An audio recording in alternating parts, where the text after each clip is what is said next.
Então, Mateus capítulo de número 8,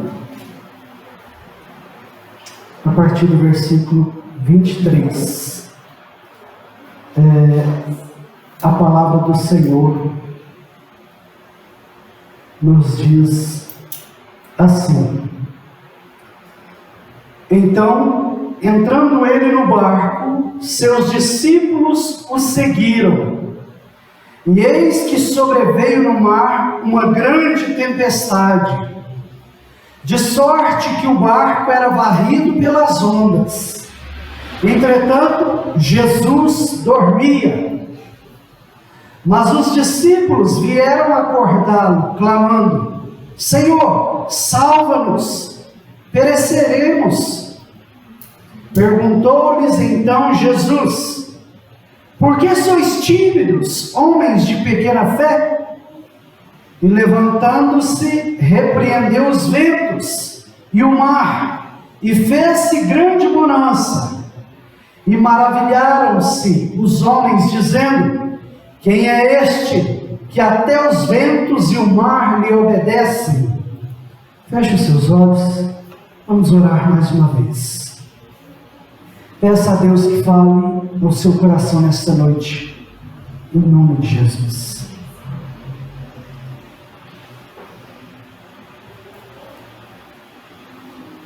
Senhor Deus Todo-Poderoso, Pai, nós te louvamos, te agradecemos, te glorificamos mais uma vez, ó Pai.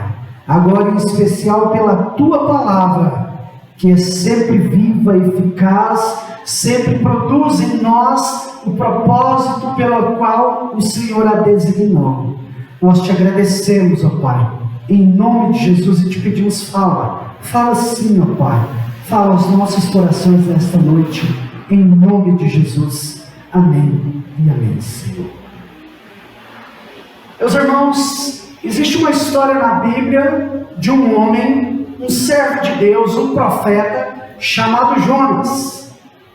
Este homem, certa vez, ele resolveu fugir de Deus, resolveu fugir da vontade de Deus.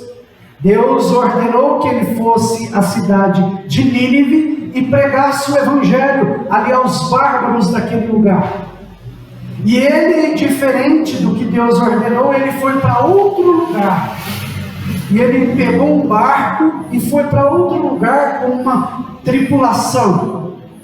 E a Bíblia diz que começou ali uma grande tempestade. E aquele povo daquele barco ficou extremamente preocupado com aquela tempestade. E eles estavam desconfiados de que alguém naquele lugar, alguém naquele barco, tinha desobedecido ao Deus verdadeiro. Sendo assim, eles descobriram que este alguém era Jonas. Então eles o lançaram no mar. E veio um grande peixe e o engoliu. E ele ficou durante 3 dias e 3 noites dentro deste peixe, até que ele se arrependeu, orou, buscou a Deus, e Deus ordenou ali que aquele peixe o vomitasse para fora. E ele foi, cumpriu e obedeceu a palavra de Deus. Meus irmãos, este é um acontecimento que ocorreu na vida de Jonas. Ele enfrentou uma tempestade em mar aberto, e o fim dele, naquele momento, foi cair no mar, foi ser engolido por um peixe. Não foi muito agradável o fim dele, naquele momento, até que ele se arrependesse e tudo mudasse. Mas diferente de Jonas, esta história que nós acabamos de ler, fala dos discípulos. E nesta história nós poderíamos destacar aqui, as palavras principais deste texto seria, em primeiro lugar, Jesus Cristo; segundo, os discípulos; terceiro, o barco; quarto, a tempestade. Então nós vemos aqui neste texto algo que aconteceu. Nós vemos aqui que os discípulos, juntamente com Jesus, estavam no barco. estavam no barco e veio uma grande tempestade, irmãos. Veio uma grande tempestade. E essa tempestade tem muito a nos ensinar nesta noite. Basicamente, tempestade, irmãos, tem muito a nos ensinar, porque tem muito a ver com as nossas vidas. Eu gostaria que você atentasse para o seguinte: tempestade, este tipo de tempestade que nós vemos no texto, ela é imprevisível. Diferente daquela tempestade de Jonas, porque ele estava em desobediência a Deus, então os problemas, as adversidades, as consequências eram previsíveis. Mas agora não, os discípulos estavam com Jesus no barco e as tempestades que poderiam vir eram imprevisíveis, inesperadas. E meus irmãos, nós observamos aqui também que nós aprendemos com as tempestades, elas são passageiras. Toda tempestade que vem sobre a sua vida, ela é passageira. E também nós aprendemos que as tempestades da vida, elas são pedagógicas. Elas têm algo a nos ensinar. Elas têm algo a nos passar. Nós temos muito que aprender com a tempestade que nós podemos enfrentar. Neste texto, irmãos, nós observamos aqui, o contexto deste texto seria melhor esclarecido em Marcos capítulo 4. Não precisa abrir, mas em casa você pode estudar. No versículo 35 ao 41, Jesus estava ali contando parábolas, muitas parábolas. E não bastasse, depois de um longo dia contando parábolas, Jesus estava cansado. E aí diz aqui o texto de Mateus capítulo 8, a partir do versículo 3, que Jesus entrou no barco. Jesus entrou no barco. E ele foi dormir, ele foi descansar. Jesus estava cansado. E é interessante nós observarmos que quando ele entra no barco, diz no versículo 23, que os discípulos o seguiram. Porque a maior característica do discípulo é seguir o seu mestre. Então Jesus entra no barco e os discípulos entram com ele. O discípulo, ele é diferente da multidão. A multidão vai atrás de Jesus, atrás de milagres. Mas o discípulo, ele segue a Cristo, onde quer que Cristo vá. O discípulo segue o seu mestre. Mas é interessante também nós observarmos que eles ali no barco, no versículo 24, diz que sobreveio no mar uma grande tempestade, de sorte que o barco era varrido pelas ondas. Era varrido, veio uma tempestade muito forte. E essa tempestade não era uma tempestade qualquer, porque uma tempestade em terra firme seria uma chuva e um vento muito forte, mas aqui eles estavam na água. Então, além da chuva, do vento forte, creio eu que trovões, relâmpagos, além de tudo isso, as ondas submergiam o barco. As ondas vinham fortemente contra o barco, de sorte que o barco era varrido por elas, diz no versículo 24. Mas diz no versículo 24, no finalzinho, entretanto, Jesus dormia. Jesus dormia. Meus irmãos, no meio daquela tempestade, Jesus dormia. Jesus descansava. Jesus não estava preocupado. Jesus não estava ali correndo de um lado para o outro. Jesus dormia. Diz no versículo 25 que os discípulos vieram acordados, clamando: Senhor, salva-nos, pereceremos. Perecemos. Lá em Marcos capítulo 4, mostra que estes discípulos estavam extremamente desesperados por causa daquela tempestade. Mostra que esses discípulos estavam apavorados. Inclusive lá em Marcos, capítulo 4, eles declaram: Senhor, o Senhor não se importa conosco? O Senhor vai deixar nós perecermos?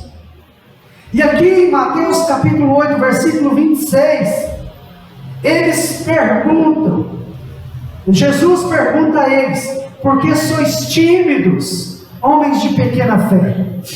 Se nós observarmos neste texto, existem duas perguntas aí. A pergunta de Jesus para eles e a pergunta deles entre eles. E no versículo 26 nós observamos Jesus perguntando: por que sois tímidos, homens de pequena fé? Jesus basicamente estava dizendo: por que vocês estão apavorados? Por que vocês estão com medo? Por que vocês estão correndo de um lado para o outro? Cadê a fé de vocês no meio da tempestade?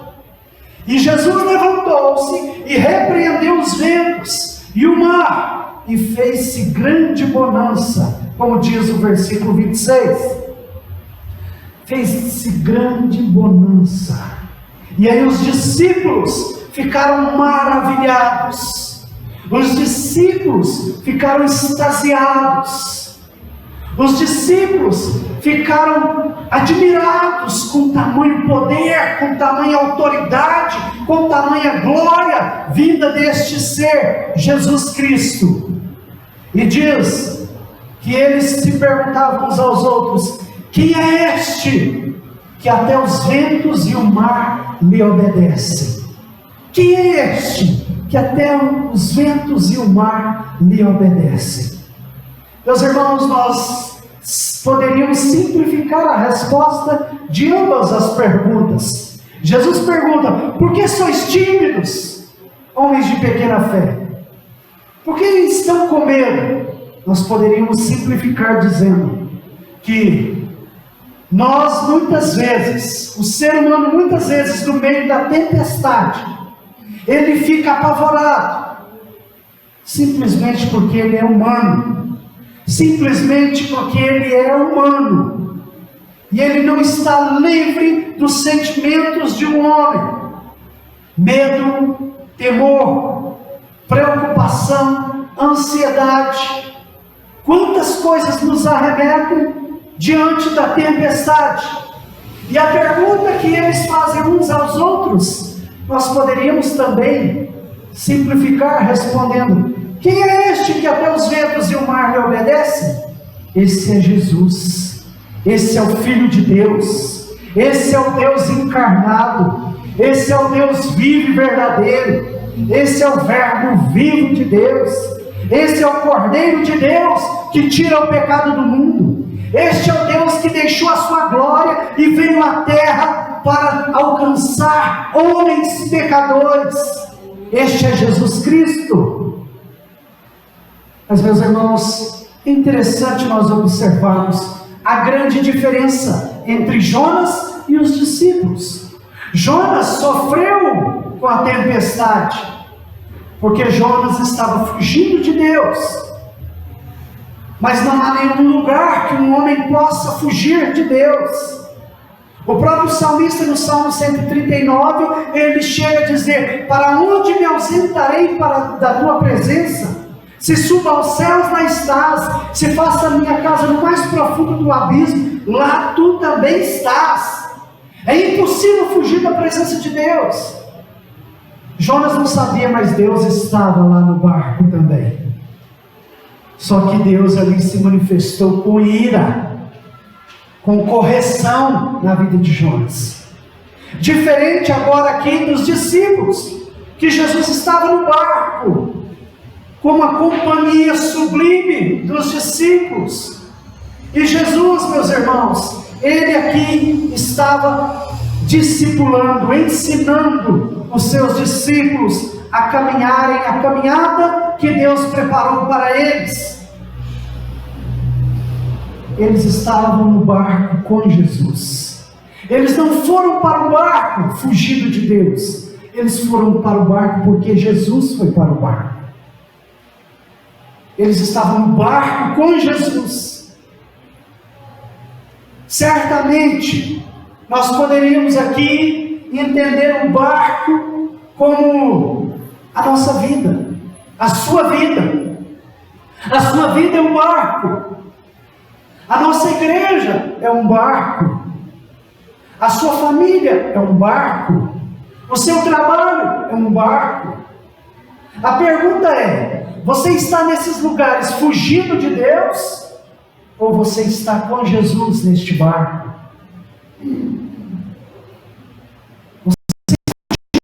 Ou você está com Jesus no barco? Jesus está no barco da sua vida? Jesus está no barco da sua igreja, dos seus ministérios? Jesus está no barco da sua família, da sua casa? Jesus está presente na mesa das suas refeições? Jesus está presente no seu trabalho? Porque isso faz toda a diferença. Isso faz toda a diferença. É importante que você esteja com Jesus no barco. Que Jesus esteja com você no barco. Dormindo ou acordado, Jesus está lá. Ele precisa estar lá. Ele precisa estar. Você precisa recebê-lo na sua vida, na sua igreja, na sua casa, no seu trabalho. Você precisa recebê-lo. Ele precisa ter a primazia, o primeiro lugar na sua vida. Não deixe Jesus de fora do seu barco, de fora da sua casa, de fora do seu trabalho. Não deixe. Não deixe.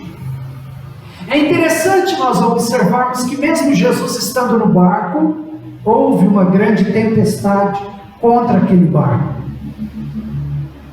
Sim, irmãos, o fato de estar com Jesus e Jesus estar com você não significa ausência de problemas, não significa ausência de tempestades, não significa ausência de tentações, de provações.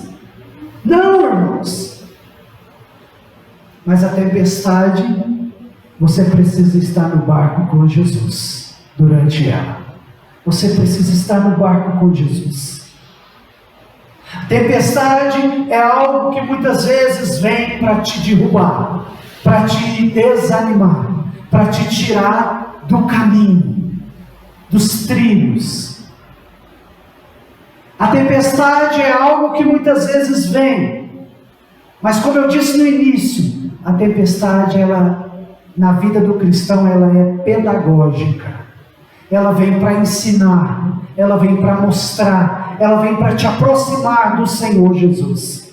E é isso que nós vemos. No meio da tempestade, aqueles que já haviam deixado Jesus ali dormindo, eles agora desesperados vão até Ele, vão até Jesus desesperados, clamando, suplicando por Jesus. Porque a tempestade tem esse propósito de te levar até Jesus, de te levar até Deus, de fazer você buscar mais, de fazer você orar mais, de fazer você jejuar mais, de fazer você depender dEle, com clamor, com súplica, com oração, dependendo do Senhor. Os problemas não vêm para te afastar de Deus, eles vêm para te aproximar de Deus. Por isso Deus permite a tempestade contra a sua vida, contra o barco da sua vida. Meus irmãos, eu gostaria de destacar aqui algumas coisas sobre a tempestade, algumas lições que você precisa carregar para a sua vida. E a primeira delas é: a tempestade pode te fazer sentir inseguro. No meio da tempestade, é comum, é normal você, em algum momento, se sentir inseguro. Nós vemos aqui os discípulos que caminhavam com Jesus, que conheciam Jesus, que aprendiam diretamente de Jesus.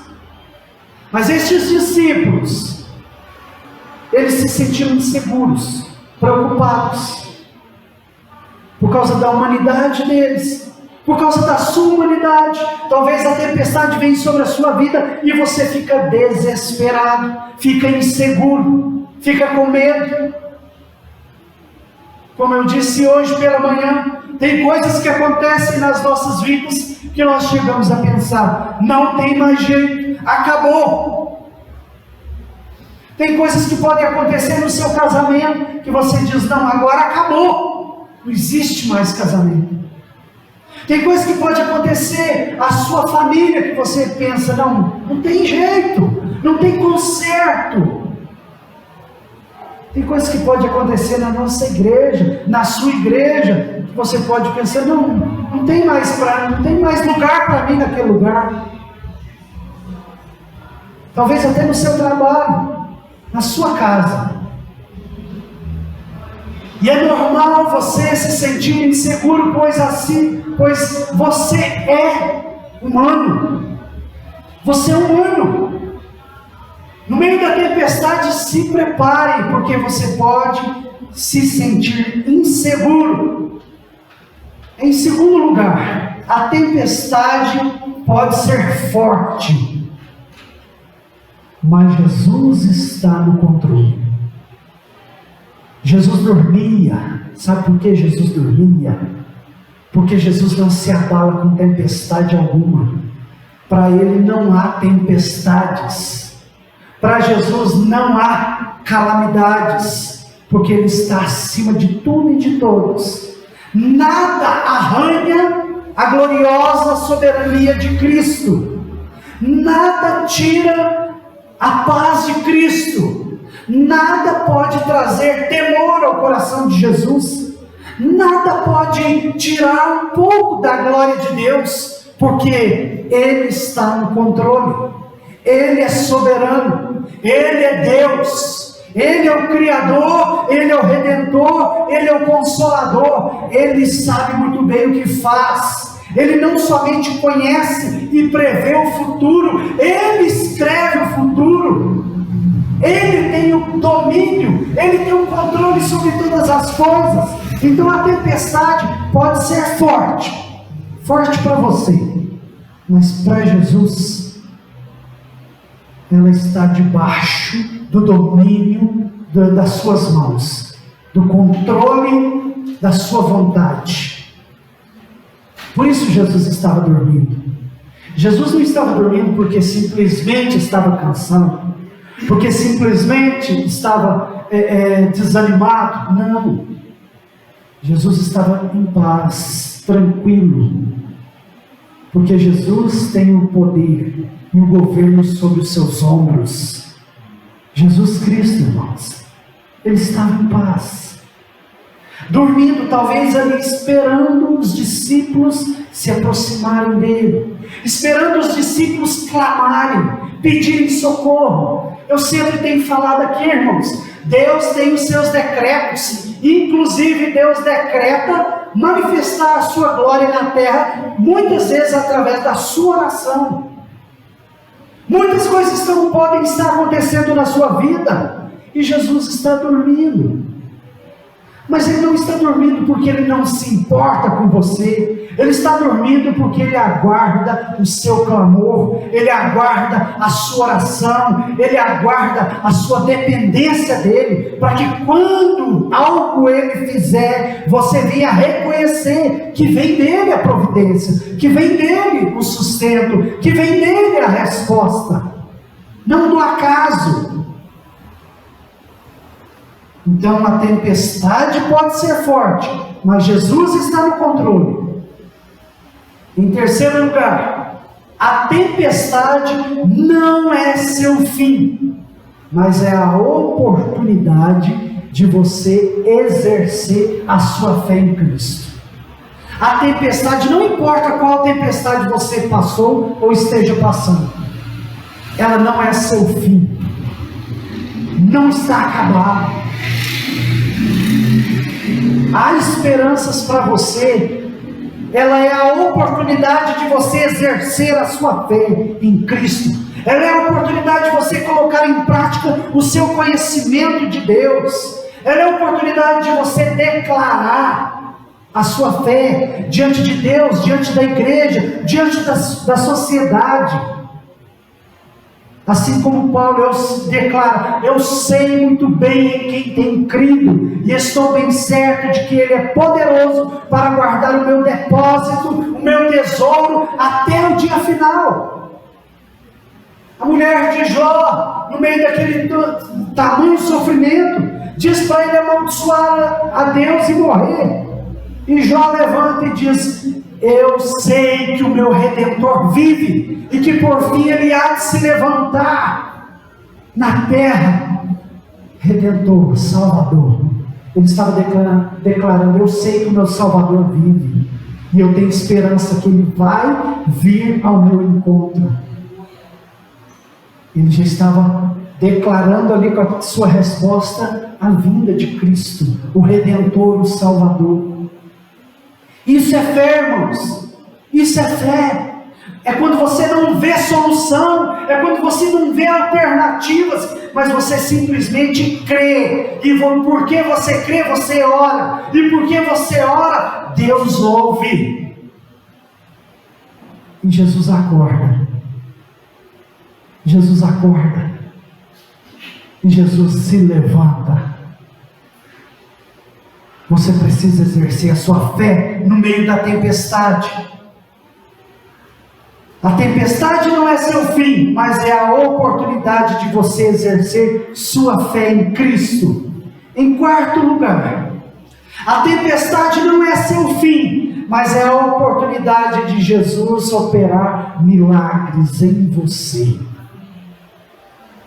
A tempestade não é seu fim, é a oportunidade que Jesus criou, que Jesus esperava para operar um milagre na sua vida.